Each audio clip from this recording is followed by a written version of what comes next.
Hi guys, I'm Tommy. So I have been a huge fan of Syberia games since 2003 when I played the first one, and I guess that 4 days journey, one day for each town of the game, um, it changed my views on games and stories in the whole, and made me fall madly in love with automatons and all the clockwork and wind-up stuff. So I've been obsessed with this whole Syberia related stuff for a while. A few years ago, I made a series of videos for Syberia 1, kind of making it into a movie of some sort. So before Syberia 3 came out, I actually wanted to make a recorder playthrough. I don't know, to remember this experience, I guess. But then I decided to enjoy it with a friend and just make a video with random thoughts about the game. Anyway, I finished Syberia 3 a week and a half ago, and oh boy, it was a great journey. First thing I noticed, huge locations and detailed cities. Don't get me wrong, I mean, I always loved how all towns in Syberia 1 are a little bit illogical. Like how Kate ended up in Valhalla on a one-way road that leads to the cemetery. Well, not by the one-way train tracks in a closed factory, surely.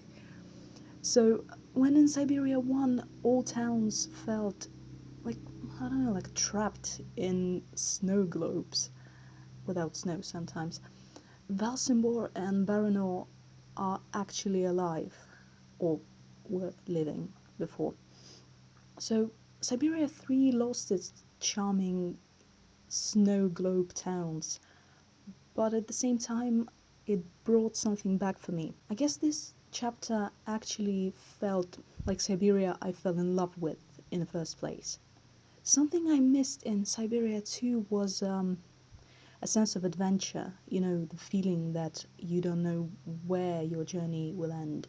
In Syberia 2, it was all about rushing through tundra to Syberia Island, and it really bothered me.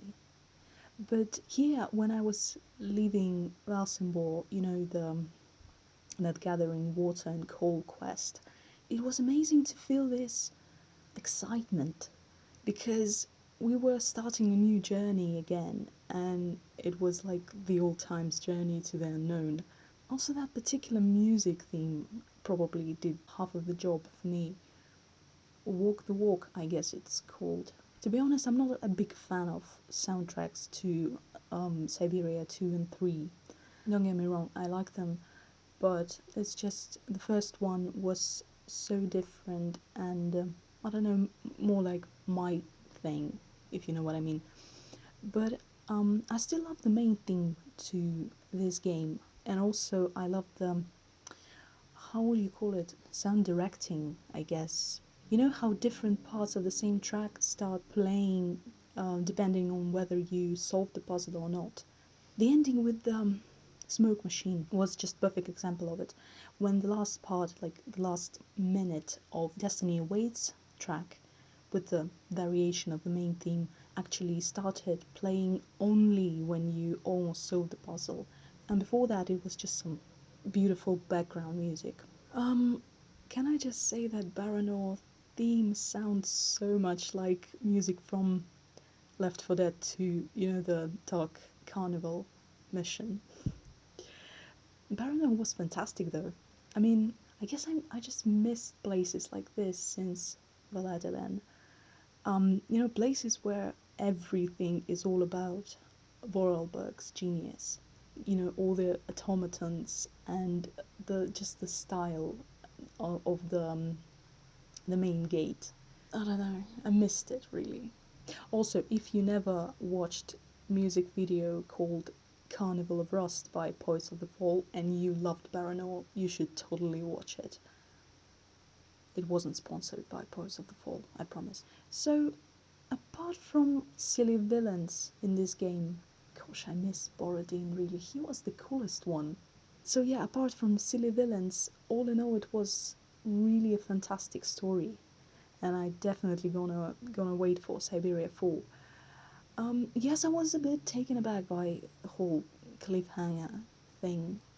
Really felt like I'm playing some like Life is Strange or The Walking Dead games, and it's the end of some episode 3, and the next episode we're gonna see what happened to Nick Canton and Oscar. Also Oscar, I missed him too. And oh boy, he's finally useful. Not just do all the shit, Kate Walker, and I'm gonna stay here because it's too humid slash cold slash windy slash scary slash effed up, Kate Walker. I love him anyway. So I hope now that Microids established this new 3D style and new gameplay, it'll take less time to create part 4. So let me know in the comments, what did you like the most, and did it feel like Syberia to you? Leave a like if you enjoyed this video, maybe subscribe. All the other links are in the description. Thanks for watching, and I'll see you next week. Bye.